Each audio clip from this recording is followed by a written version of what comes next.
All right, so for today's podcast, what I want to do is I want to go over the rise of Mussolini and sort of the connection between that and fascism. And in order to do that, I want to sort of talk about what are some of the factors that led to fascism in Italy and what contributed to that. But I'm not going to be giving you about this podcast. Instead, Miss Maria Thompson, the former teacher for AP Euro, she has graciously given me a podcast of hers on the rise of Mussolini that I really think really succinctly covers the key information. So I'll be giving you a notes outline in class, and you'll be able to follow along with that notes, and you should fill in some of the blank spots using that. And then I'll be posing you a question on Friday in class based on this podcast. So it is a little bit of a quick turnaround, but it's about a 20-minute podcast, so I think you can handle it. Best of luck, and just communicate with me if that's going to be a struggle. So be sure to follow along with this podcast. Fill in the notes as you see needed. And once again, Ms. Thompson is going to begin by really talking about some of the different factors that contributed to fascism in Italy, why Mussolini, sort of his life story and why he's able to gain popular support, and then ultimately sort of what are some of the policies of Mussolini. He's going to be coming into power earlier than the other dictators. He's actually coming into power in the 20s. 1922 is when he rises. So what's the situation in Italy, and how does it make it different from, say, a Germany or a Spain, right? So good luck and take care. Start with the factors that contributed to the rise of fascism in Italy. In terms of the economic problems, Italy was certainly unable to cope with the post-war economic state. You had a major war debt. You had farmers unable to pay their bills. You had massive unemployment. You had the outbreak of numerous strikes. And in May of 1915, the Treaty of London had been signed, in which Italy was to receive territory. Woodrow Wilson refused to recognize the terms of this treaty. So the Italian government did not get control of Trieste or Trentino, and that had been expected to be received post-war, according to the Treaty of London in May of 1915. So there was a lot of resentment on the part of the Italian government. Now, in terms of Italian leadership, Victor Emmanuel III was the King of Italy from 1900 to 1946. In 1946, you then had Umberto II, and then at the end of 46, you had the creation of a republic without a king. So let's talk about the monarchy and the rise of Mussolini as an individual within the weak Italian state. After World War I, there were two subsequent elections in which universal manhood suffrage was practiced. Because of the allowance of universal manhood suffrage, there actually was a lot of demonstrations, and what historians say were bands of agitators that demonstrated throughout Italy, who were incredibly dissatisfied with Victor Emmanuel III and with the terms of Versailles in terms of what Italy would receive. The industrialists, the landowners, the shopkeepers, and the learned professionals were very quick to blame these disturbances in the countrysides and in the cities on communists, Bolsheviks, and on anarchists. Okay, so let's start with a little bit about who Mussolini was before we get into Gabriele D'Annunzio. Mussolini was actually born in 1883. His father was a blacksmith, his mother a school teacher. His dad actually was an ardent socialist. He, as he grew up, also became an ardent socialist. He actually was an elementary school teacher, and he left Italy in 1902, went to Switzerland, was not able to find a job there, and ended up returning to Italy to do his military service. He was a member of a newspaper staff in 1908 in the Austrian town of Trento, and it's actually at this time when he wrote a novel. He was eventually kicked out by the Austrians, and he then became the editor of a socialist newspaper called Avanti, Avanti, and that newspaper was based out of Milan. At the same time, that was around 1911. In 1910, he actually became the secretary of the local Socialist Party in the town of Forli, Forli. Avanti translates to mean forward in Italian.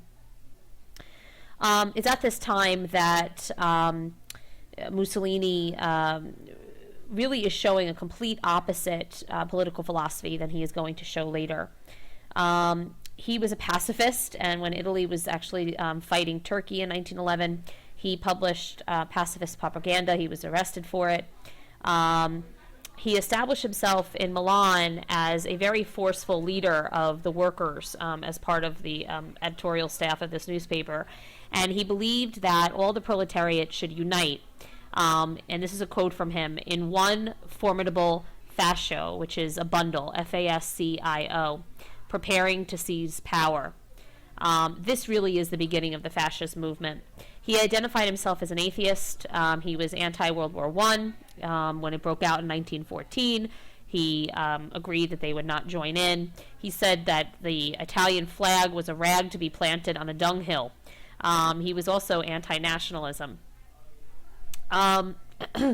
Several months later, interestingly enough, he unexpectedly changed his position on the war, and he abandoned the Socialist Party and his position as an editor. And in November of 1914, he founded another newspaper, Il Popolo d'Italia, the People of Italy, and he also founded at that time a pro-war group. He apparently hoped that the war might lead to the collapse of society that would eventually bring him to power.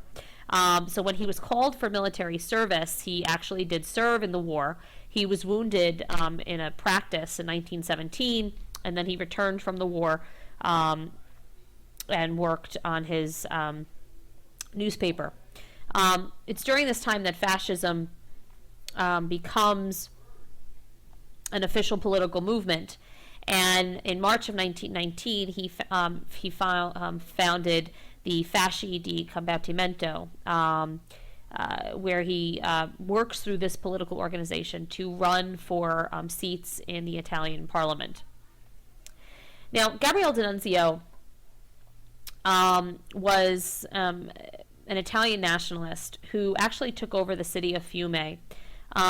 Fiume actually had not been awarded to Italy after the war.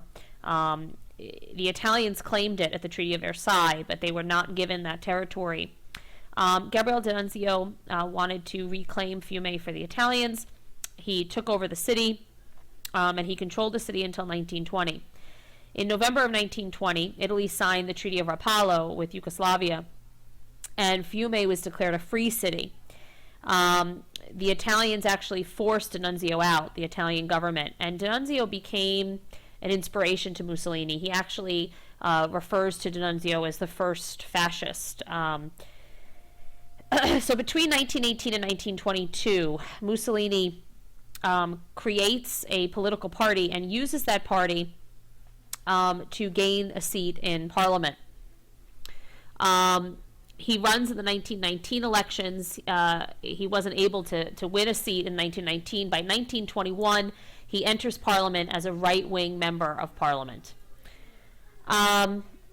Mussolini was obviously officially expelled from the Socialist Party as at the time when he switched his stance in 1914. The left opposition to Mussolini wasn't at this time a very strong opposition, or the opposition to the fascist group, because the left was quite splintered. You had socialists splintered from communists, and that really did open the door for a very strong right-wing association. The fascists under Mussolini also began, as of 1920-21, a campaign of terror against leftists. They used to terrorize the leftists, the socialists, the Christian Democrats. They actually used castor oil, imprisoned some of them. So in the election of 1921, Mussolini gains a seat on parliament, and so do 33 other fascists.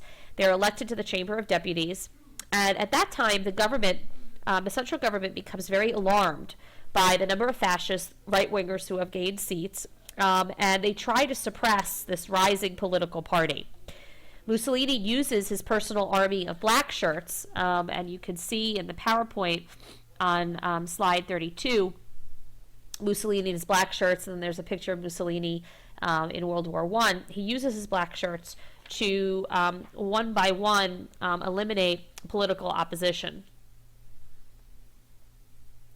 On slide 33 of the PowerPoint, you can see Mussolini's view on what is fascism. And he says that fascism observes the future and the development of humanity quite apart from political considerations of the moment, believes neither in the possibility nor the utility of peace.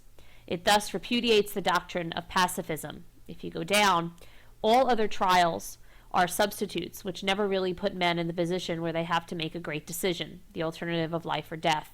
The fascist accepts life and loves it, knowing nothing of or despising suicide. He rather conceives of life as duty, which is duty to the state, and struggle and conquest, but above all for others, those who are at the hand and those who are far distant, contemporaries and those who will come after. So you're basically giving up your individual freedom for the rights of the whole. Okay. By the fall of 1922, the central government's resistance to the right was becoming a futile resistance. And these armed squads of black shirts had been eliminating opposition. Mussolini approved strike breakers. Mussolini abandoned revolutionary movements, and he began to support the great industrialists and the leading agricultural organizations. So the government, by 1922, is realizing that Mussolini is not a force to ostracize, but rather a force to ally with. The liberal government then at that time invited Mussolini, Victor Emmanuel specifically, in October of 1922, to come and unite in the government. At first he was supported by the liberals, and you have the famous March on Rome. He was summoned to come and help lead the government, and this was in part to avoid civil war. As Mussolini walked parallel to the train tracks into Rome, he was cheered on by thousands, and you can see the support that the right had by that point. Part of the reason for the support of the right was because of the national dissatisfaction with the Treaty of Versailles, and as I said, with the Treaty of London in 1915, Italy had been promised Italia Irredenta, and as of Versailles, they never got it. The United States was the primary nation that resisted giving the Italian government what they had earlier on been promised. By 1923, Mussolini is systematically eliminating opposition. And by 1923, he changes his prime ministership or premiership into a dictatorship. He is really ruling alone, not even consulting at that point with the king. And he forces the Chamber of Deputies to pass a series of laws abolishing all secret societies in Italy, including the Freemasons, who were considered to be the opposite of the far right. And he also replaces all elected local officials with men that he appointed personally from Rome. Also in 1923, he declares his mission to set up an Italian empire. He calls it Mare Nostrum, Marenostrum, our sea. By 1923, you have Italian troops in Albania, Libya, and on the island of Corfu.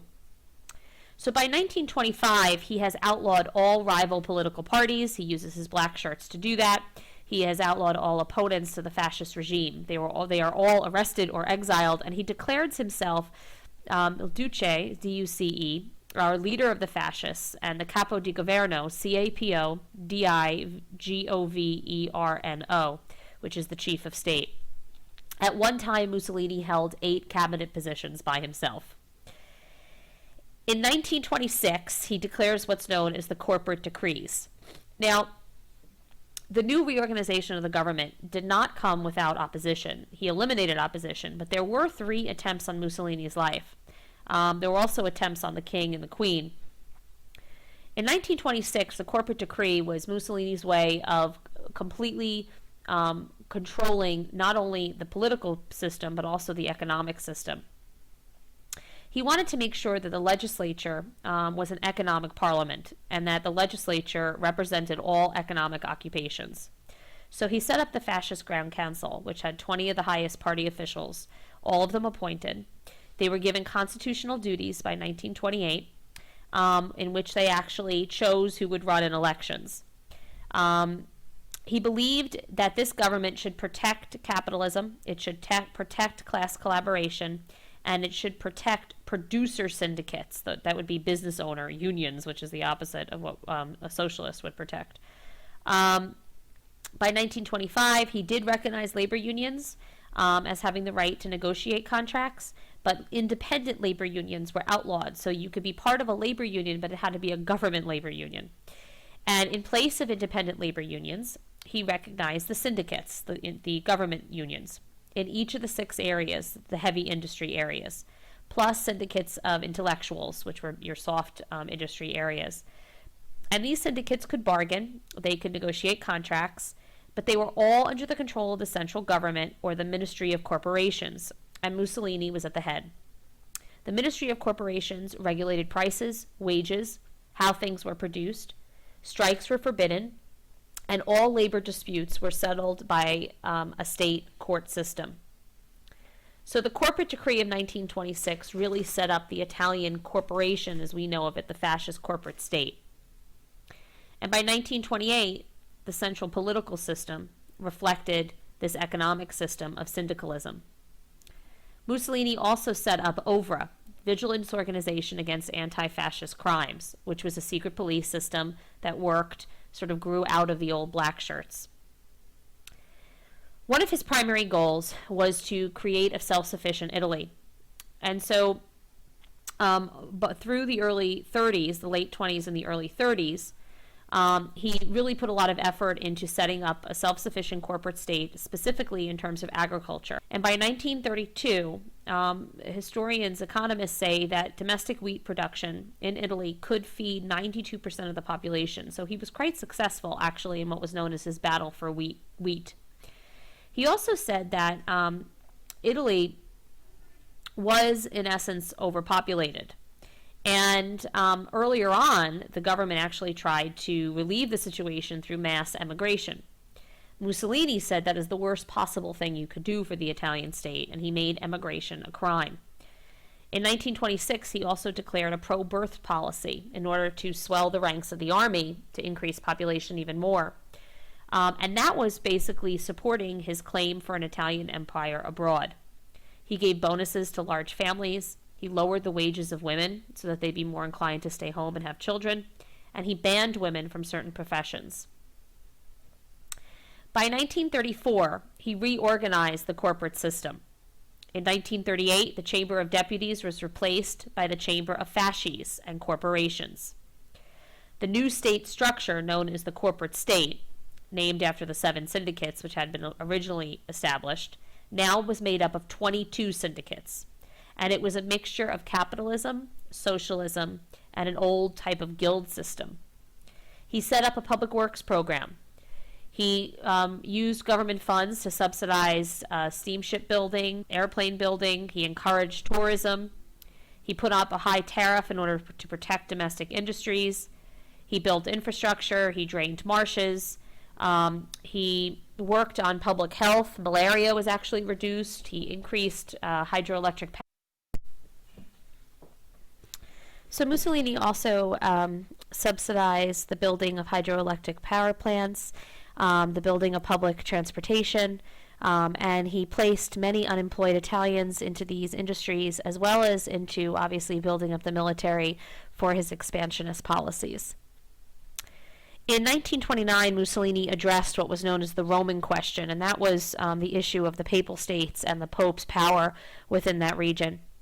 The Lateran Treaty, which was signed with Pope Pius XI, recognized the independence of Vatican City. The Pope also recognized Mussolini's control over the rest of Rome.